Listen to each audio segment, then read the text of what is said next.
Okay. Hello friends, अभी हम लोग इस वीडियो में फ्रिक्शन पर जो है डिस्कस करेंगे। ओके, तो पहले देखते हैं फ्रिक्शन क्या है, व्हाट इज फ्रिक्शन। तो फ्रिक्शन से आप लोग जो है बहुत पहले से ही परिचित हो, जानते हो फ्रिक्शन क्या चीज़ है। तो फ्रिक्शन तो ये जो है छोटे बच्चे भी जानते हैं कि फ्रिक्शन क्या होता है। पहली बात तो फ्रिक्शन जो है कांटेक्ट फोर्स होता है।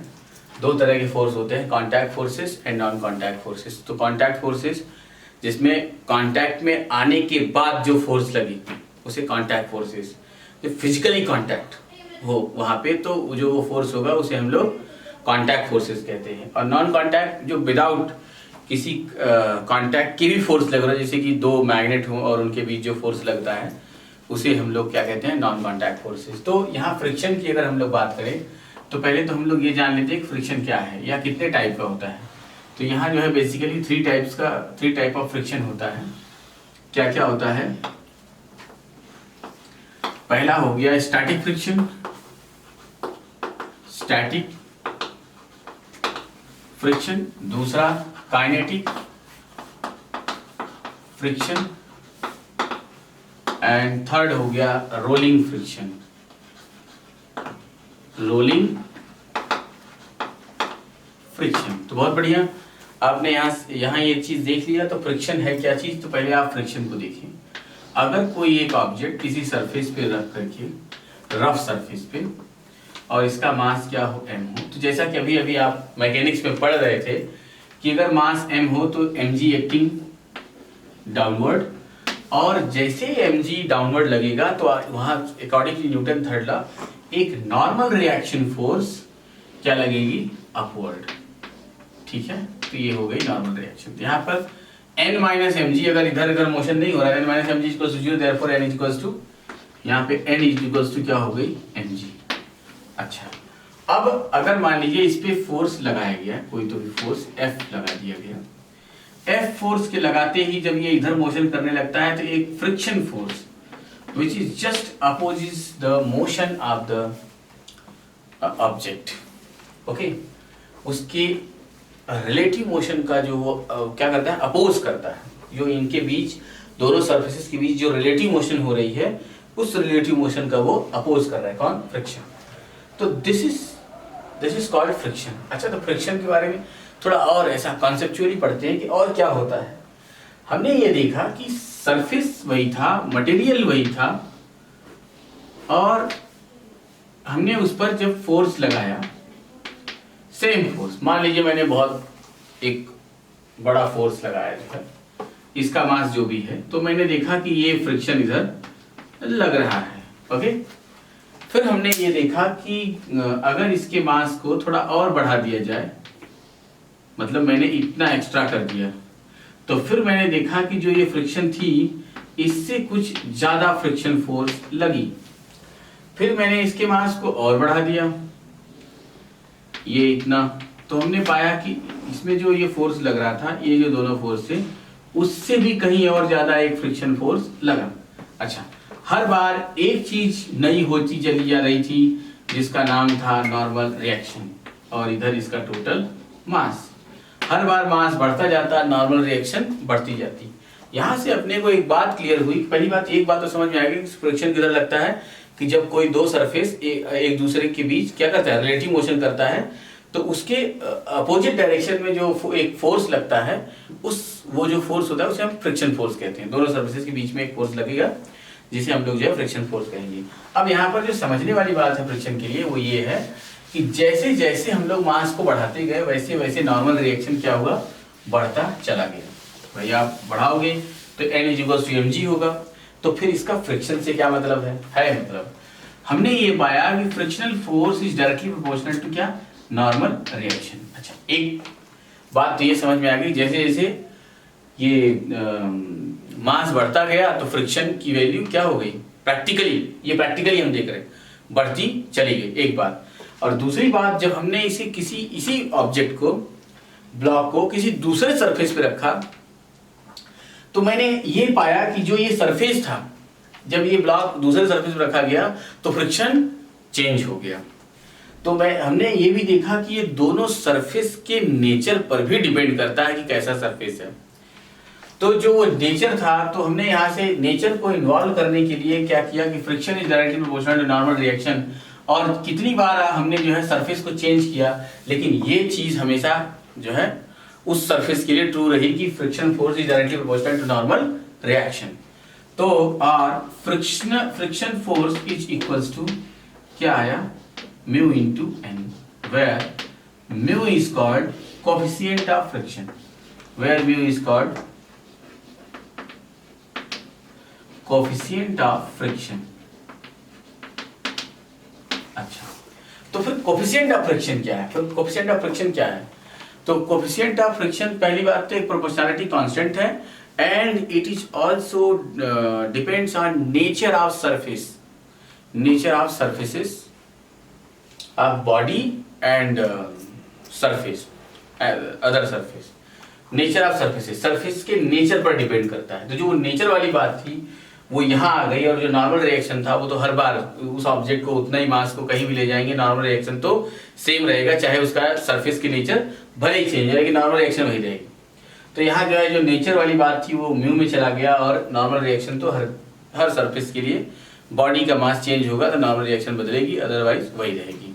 ओके, तो यहाँ से हमने जो है फ्रिक्शन को बहुत अच्छे से समझा जो है कि फ्रिक्शन फोर्स ये होता है। ठीक, एक बात तो समझ में आ गई कि फ्रिक्शन फोर्स जो है just opposite the impending motion of the object. Impending motion means which is मतलब which is actually does not take place, वो हो नहीं रहा होता है बट वो लगता है। Friction force just opposite the impending motion. जैसे स्टैटिक की बात करें तो ऑब्जेक्ट उस केस में रुका होता है, frictional force just opposite the impending motion of the body that would take place but does not actually take place, but वो हो नहीं रहा होता but फ्रिक्शन लग रहा होता, मतलब ऑब्जेक्ट मोशन नहीं कर रहा होता लेकिन फ्रिक्शन फिर भी लग रहा होता। कितना लग रहा होता?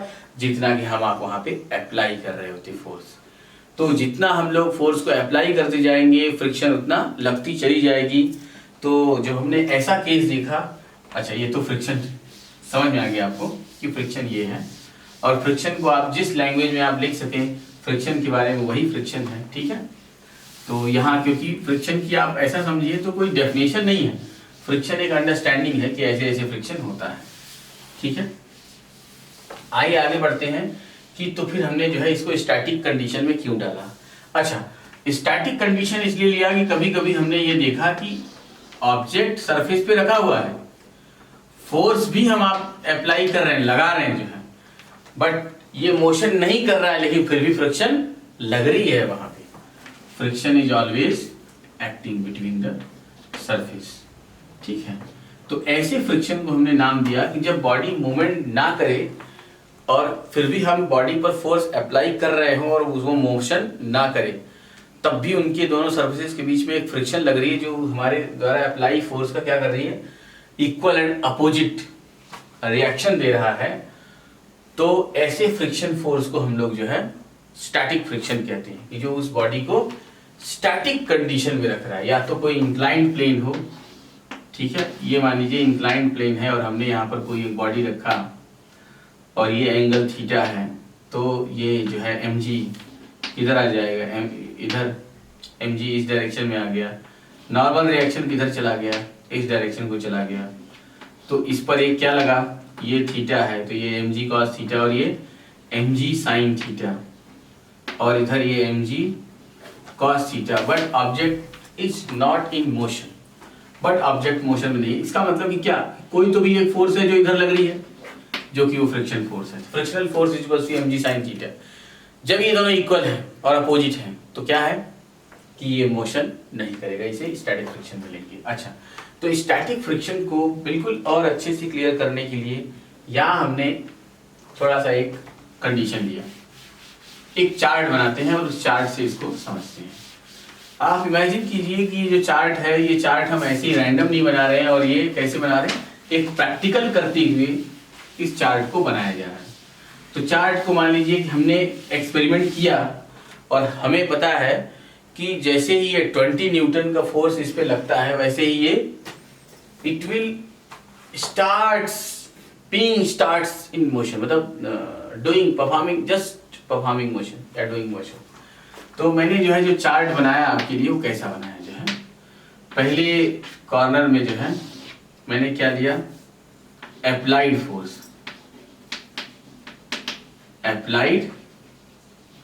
फोर्स और दूसरे वाले में जो है स्टैटिक फ्रिक्शन। अब आप देखें, मान लीजिए कि आपने फोर्स कितना अप्लाई किया 2 न्यूटन, तो हमने पाया कि जैसे ही इधर हमने 2 न्यूटन फोर्स लगाया वैसे ही इसने क्या किया, उस 2 न्यूटन को इक्वल एंड अपोजिट कर दिया, बैलेंस कर दिया। तो स्टैटिक फ्रिक्शन कितना हो गया 2 न्यूटन। फिर मैंने इस फोर्स को बढ़ाया और कितना किया 5 न्यूटन, और मैंने फिर से अगेन स्टैटिक फ्रिक्शन की वैल्यू 5 न्यूटन पाई, मतलब ये फिर भी रेस्ट पे रहा। और फिर मैंने जो है इसके स्टैटिक फ्रिक्शन की वैल्यू को 10 न्यूटन कर दिया, sorry applied force F applied, ठीक है, अप्लाइड फोर्स। तो स्टैटिक फ्रिक्शन फिर से कितना होता है 10 न्यूटन का ही बन गया। और फिर इसके बाद मैंने जो है अप्लाइड फोर्स को कितना 15 न्यूटन किया, 18 न्यूटन लिया, और फिर से हमें मिला स्टैटिक फ्रिक्शन की वैल्यू 18 न्यूटन हो गई। इसके बाद हमने जो है F अप्लाइड फोर्स मैंने जो है 19.5 न्यूटन का लिया। फिर भी मैंने देखा कि स्टैटिक फ्रिक्शन की वैल्यू वो मोशन में नहीं आया, 19.5 हो गया। जैसे ही मैंने 19.99 न्यूटन लगाया, फिर भी मैंने देखा कि अप्लाइड फोर्स के इक्वल ही स्टैटिक फ्रिक्शन आ गया। और जैसे ही मैंने जो है F अप्लाइड फोर्स 20.01 न्यूटन लगाया, तो मैंने ये देखा कि ब्लॉक यहां से मूव करने लगा। और अब जो है स्टोरी क्या हो गई, चेंज हो गई। मैंने कहा था 20 न्यूटन पे इट मे बी स्टार्ट्स या डूइंग परफॉर्मिंग मोशन, मतलब मोशन में आ जाएगा। तो मैंने जरा सा 20 से 0.1 न्यूटन ज़्यादा लिया, एक्स्ट्रा लिया, फिर मैंने देखा कि ये मोशन करने लगता है। यहाँ से एक बात तो सामने आ गई कि स्टैटिक फ्रिक्शन का अपना कोई फार्मूला नहीं है। Static friction is always equals to the applied force. अच्छा, एक बात और यहाँ से एक जो है और बात पढ़ने लायक है कि स्टैटिक फ्रिक्शन की जो मैक्सिमा वैल्यू थी, जिसको मैं बोल दूं कि ये 20 न्यूटन है, स्टैटिक फ्रिक्शन की F अप्लाइड अगर 20 न्यूटन होता है, तो अब यू जस्ट इमेजिन कि स्टैटिक फ्रिक्शन की ये मैक्सिमा वैल्यू है। इस इतने फोर्स पे ऑब्जेक्ट मे और मे नॉट बी, मतलब मे बी स्टार्ट्स या परफॉर्मिंग या डूइंग मोशन, मूव कर सकता है। तो ये स्टैटिक फ्रिक्शन की मैक्सिमा वैल्यू है 20 न्यूटन। तो इसे ही हम लोग कहते हैं लिमिटिंग फ्रिक्शन। क्या कहते हैं इसको? Limiting friction. स्टैटिक फ्रिक्शन की मैक्सिमा वैल्यू को लिमिटिंग फ्रिक्शन कहा जाता है। The maxima value of static friction is called limiting friction. Limiting friction, ठीक है, मतलब limiting friction. static the maximum value of static friction is called limiting friction, and this limiting friction is less than or equal to mu s into n, mu s into n, less than or equal to mu s into n। यहाँ से एक law बनना start होता है, जो कि मैंने अभी आपको बताया था फ्रिक्शन के बारे में। वो होगा limiting friction is less than equal to mu s into n। Less than क्या मतलब कि या तो mu s into n से क्या होगा, कम होगा या इक्वल होगा, ठीक है। तो ये है जो है mu s into n, मतलब स्टैटिक फ्रिक्शन की मैक्सिमा वैल्यू। अब अगर हम लोग बात करें जो है किसकी, काइनेटिक की, अब क्या हुआ इस केस के बाद, तो वो चलने ही लगा ना, मतलब यहाँ पे क्या, it may be motion, may be starts motion, जरूर नहीं मोशन कर रहा है, सब मोशन के लिए बस जस्ट रेडी है। अब आपने 0.1 न्यूटन का फोर्स एक्स्ट्रा जैसे ही लगाया कि ये मूव करना स्टार्ट कर देगा। ओके, तो ये जो इसके पहले की जो कंडीशन है कि स्टैटिक फ्रिक्शन की maximum value he limiting friction is called limiting friction. अच्छा, तो ये जब लिमिटिंग फ्रिक्शन बन गया तो इसका मतलब कि मतलब अब जो इसके बाद वाली जो स्टोरी होगी वो अलग होगी, वो किस में चली जाएगी, काइनेटिक। जैसे ही ये मोशन करने लग जाता है और तब जो फ्रिक्शन लगता है उसे हम लोग काइनेटिक फ्रिक्शन कहते हैं। ओके, तो पहली बात तो एक बार रिवीजन कर लेते हैं कि स्टैटिक फ्रिक्शन क्या है। Static friction is nothing but it is a applied force on a object. जितना ऑब्जेक्ट पर आप फोर्स लगाएंगे उसी के equal and opposite if object is at rest. अगर ऑब्जेक्ट फोर्स अप्लाई करने पर भी रेस्ट पे है तो अप्लाइड फोर्स के इक्वल ही अपोजिट डायरेक्शन में एक फ्रिक्शन लगेगा, जिस फ्रिक्शन को हम लोग क्या कहेंगे, स्टैटिक फ्रिक्शन। ओके, तो आपने यहां से देख लिया कि static friction is always equals to applied force and the maximum value of static friction is called limiting friction. Okay, clear हो गया आपको। अब जब ये मोशन करने लगता है, आप नोट कर लें इसको, बहुत अच्छा लगेगा, और हमेशा आप याद रखें कि जो है स्टैटिक फ्रिक्शन की मैक्सिमम वैल्यू को लिमिटिंग फ्रिक्शन कहते हैं। ओके, और applied force is equals to static friction if body is at rest. ठीक, अब मान लीजिए कि उसकी मैक्सिमम रीच्ड वैल्यू आ गई और इसके बाद अगर हमने जरा भी फोर्स लगाया तो ये बॉडी क्या करने लगती है, मूव करने लगती है, मूवमेंट में आ जाती है। अच्छा, जैसे ही ये मूवमेंट में आ जाती है तो फिर हमने जो है क्या देखा कि अब जो फ्रिक्शन लगने लगा वो फ्रिक्शन हो गया काइनेटिक फ्रिक्शन। कौन सा फ्रिक्शन, काइनेटिक फ्रिक्शन। अब देखते हैं कि काइनेटिक फ्रिक्शन क्या है। तो देखते हैं जो है कि अब ये जो जब ये मूवमेंट में आ गया, किसी एक्सेलरेशन ए से मूव करने लगा, तो ये जो फ्रिक्शन था ये किसी में बदल गया, काइनेटिक फ्रिक्शन में था, काइनेटिक फ्रिक्शन में आ गया। प्रैक्टिकली सब कुछ प्रैक्टिकली हो रहा है। अब यहां से हमने ये पाया कि kinetic friction is equals to the mu k into n, mu k into n.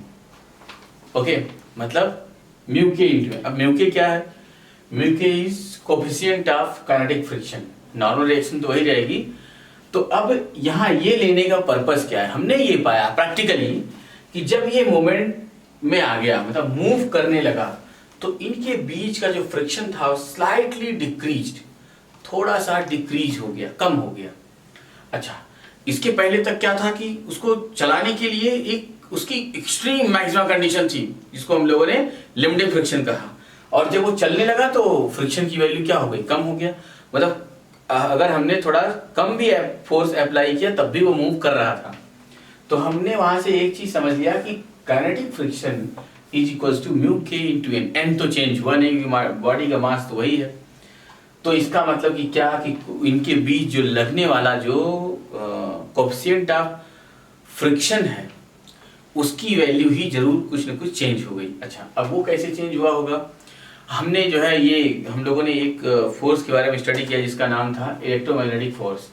तो इलेक्ट्रोमैग्नेटिक फोर्स के बारे में जब स्टडी कर रहे थे वहाँ हमने देखा कि जो ये आता कैसे है, वहाँ बताया गया था कि फ्रिक्शन फोर्स इज ऑलरेडी, मतलब friction force is also known as electromagnetic force.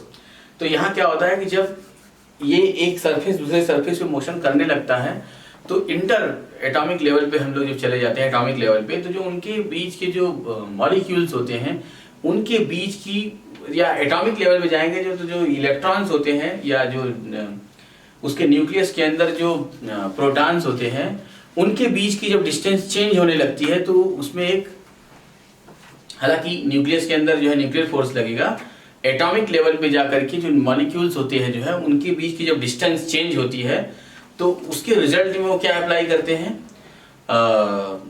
Electromagnetic force, मतलब इलेक्ट्रोस्टैटिक फोर्स उसके अपोजिट डायरेक्शन में लगने लगता है।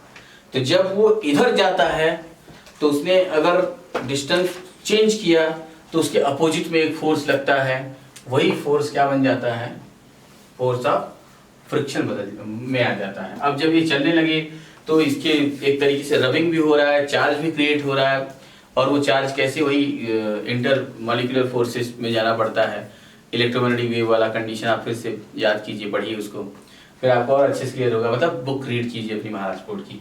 तो म्यू के इक्वल्स टू एफ के इक्वल्स टू क्या हो गया, म्यू के इंटू एन। तो म्यू के यहाँ से आपने म्यू के को क्या समझा कि म्यू के जो है क्या होता है, स्लाइटली डिक्रीज्ड, मतलब कम हो जाता है प्रैक्टिकली। ये मैं बात किसी मैथमेटिक्स के बेस पे नहीं कर रहा, प्रैक्टिकली हमने पाया कि इसकी वैल्यू क्या हुई, कम हो गई। तो नॉर्मल रिएक्शन चेंज हो नहीं सकता, इसका मतलब इसी में कुछ चेंज आया, और वो कैसे, वो इंटर एटॉमिक लेवल पे उसके चलने के कारण जो है इसमें थोड़ा सा स्लाइटली ये डिक्रीज हो गया। तो ये हो गई जो है काइनेटिक फ्रिक्शन। तो काइनेटिक फ्रिक्शन क्या है, जब कोई ऑब्जेक्ट किसी दूसरे सरफेस पे मूव करने लगता है, रिलेटिव मोशन करने लगता है, तो जो फ्रिक्शन लगता है दोनों सरफेस के बीच में, उसे हम लोग क्या कहते हैं, काइनेटिक फ्रिक्शन कहते हैं। And this kinetic friction is equals to mu k into n. और ये जो है आपने यहाँ से देखा है, ये नॉर्मल रिएक्शन है और ये क्या है, एम जी है। ठीक है, अब यहाँ से अगर आप देखें कि सिंस एन इक्वल्स टू क्या है, एम जी, तो therefore F k is equals to mu k m जी। ठीक है, ऐसा हो गया। अब बात करते हैं जरा सा रोलिंग फ्रिक्शन की। तो रोलिंग फ्रिक्शन क्या है कि जब कोई एक ऑब्जेक्ट रोल करने लगता है तो भी उसमें कुछ फ्रिक्शन लगता है। इसीलिए हम लोगों ने जो है अपने व्हीकल्स के जो टायर ये व्हील्स थे उसको हमने सर्कुलर बनाया ताकि वो रोल करे। क्यों? क्योंकि उस समय जो है उसी सरफेस के बीच जो है जो वो सर्कुलर शेप जब वो ये हो जाता है तो उनके बीच जो फ्रिक्शन लगा वो फ्रिक्शन बहुत ही कम था। तो हम लोगों ने जो है मिनिमम फ्रिक्शन क्रिएट करने के लिए उसको इस शेप का तैयार किया ताकि वो बहुत ही कम फ्रिक्शन में हमें ज़्यादा से ज़्यादा वर्क करके दे। तो हमने जो है रोलिंग फ्रिक्शन को पाया कि rolling friction is equals to mu r into n. और इन जब तीनों की स्टडी कर ली, तीनों की स्टडी हो गई, तो हम लोगों ने ये पाया कि क्या पाया जो है कि जो लिमिटिंग फ्रिक्शन था, limiting friction is greater than static friction, is greater than static friction is greater than kinetic friction, and kinetic friction is greater than rolling friction. ये जो है डिसेंडिंग इनका ऑर्डर है। इसी जो है सीरीज में अगर मैं limiting friction, coefficient of limiting, coefficient of friction, limiting friction, या ऐसा कह सकते हैं कि coefficient of static friction is greater than coefficient of kinetic friction is greater than coefficient of rolling friction. ठीक है, एक्चुअली लिमिटिंग तो स्टैटिक की मैक्सिमम वैल्यू के कारण आता है, तो इसलिए जो है यहाँ से ये फ्रिक्शन यहाँ जरूर ले सकते हैं क्योंकि ये इसकी मैक्सिमम वैल्यू है, लेकिन यहाँ mu s greater than mu k greater than mu r. Okay, तो यहाँ से आपको ये बात जो है बिल्कुल समझ में आ गया कि ये जो है इनका डिसेंडिंग ऑर्डर है। मतलब ये इससे ज़्यादा है, फिर ये इससे ज़्यादा है, ऐसे जो है डिक्रीज होते चले गए, ये डिसेंड हो रहे, घटते हुए। ओके, तो आपने यहाँ से क्या सीखा कि static friction, limiting friction, kinetic friction, rolling friction, इतनी बातें आपने सीख ली। ओके, तो आइए जो है कुछ छोटे छोटे जो है न्यूमेरिकल्स पे हम लोग जो है डिस्कस करते हैं। तो पहले हम लोग जो है क्वेश्चन नंबर 1 देखते हैं। ठीक है, तो आपको पूरी बात समझ में आ गई। स्टैटिक फ्रिक्शन क्या है, अप्लाइड फोर्स की वैल्यू ही स्टैटिक फ्रिक्शन के इक्वल होती है, और जब वो बॉडी मूव करने लगती है और जो उस समय फ्रिक्शन लगता है तो उसे हम लोग जो है काइनेटिक फ्रिक्शन कहते हैं, और जब बॉडी रोल करती है उस समय जो फ्रिक्शन लगता है उसे हम लोग रोलिंग फ्रिक्शन कहते हैं। ओके, यहाँ से ये 3 बातें क्लियर हो गई। अच्छा, एक छोटी सी चीज रह गई जो उस पर भी थोड़ा सा बात करते हैं कि अगर कोई एक बॉडी है, इसका मास m है, नॉर्मल रिएक्शन n है, mg किधर लग रही है नीचे, तो यहाँ से n इक्वल्स टू क्या है, mg है, एक बात तो क्लियर है। और ये इस पर एक फोर्स लगाया गया F, जिससे ये a एक्सेलरेशन से चल रही है।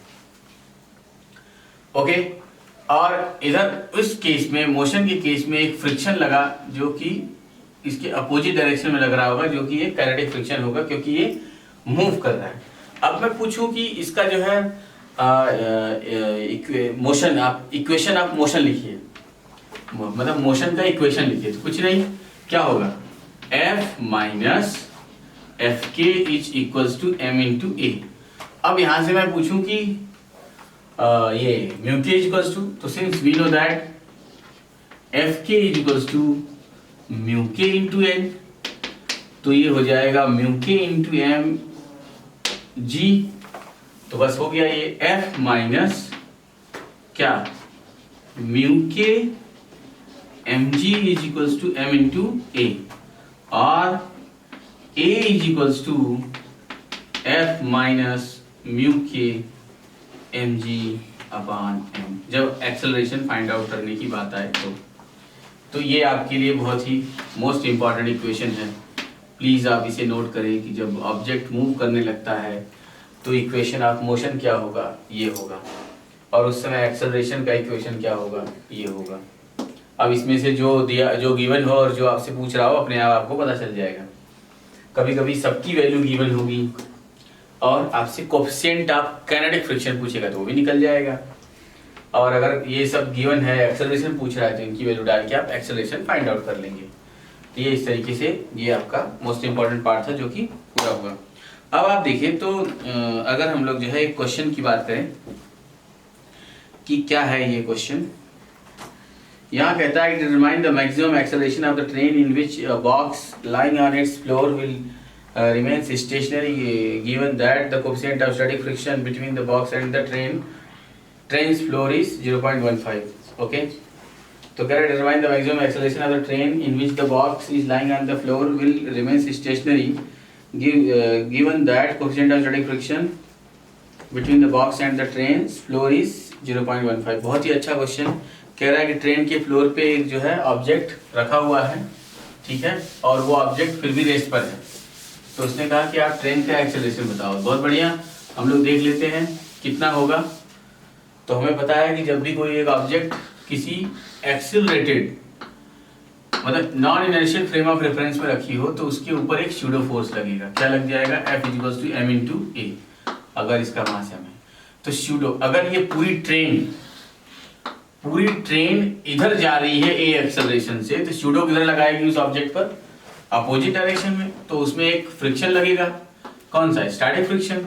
तो यहाँ पर static friction is equals to क्या हो जाएगा, m इंटू ए। हमें पता है कि static friction is less than और इक्वल टू क्या होता है, mu s into n, okay, is equals to क्या, m इंटू ए। तो हम लोग यहाँ से क्या लिख देंगे, क्या बताएंगे कि R मतलब m into a is less than और equal to mu s n. N की वैल्यू कितनी होगी, normal reaction is equals to क्या, mg, n is equals to क्या आ जाएगा, mg। ये हो गया m इंटू जी, ये कैंसिल हो गया, therefore a is equals to क्या हो जाएगा, mu s g. A is equals to mu s, static friction की वैल्यू। अभी उसने म्यू एस की वैल्यू कितनी थी, 0.15, और मास कितना दिया है, 10, तो सॉरी जी की वैल्यू 10 है, तो therefore A is equals to 0.15 multiplied by 10 कितना आ गया, 1.5 मीटर पर सेकंड स्क्वायर। एक तो क्वेश्चन आपका ये हो गया आंसर, ठीक है, 1.5 मीटर पर सेकंड स्क्वायर, यही है आपका मैक्सिमम एक्सेलरेशन, A मैक्स। ठीक है, नेक्स्ट है, नोट कीजिए फटाफट।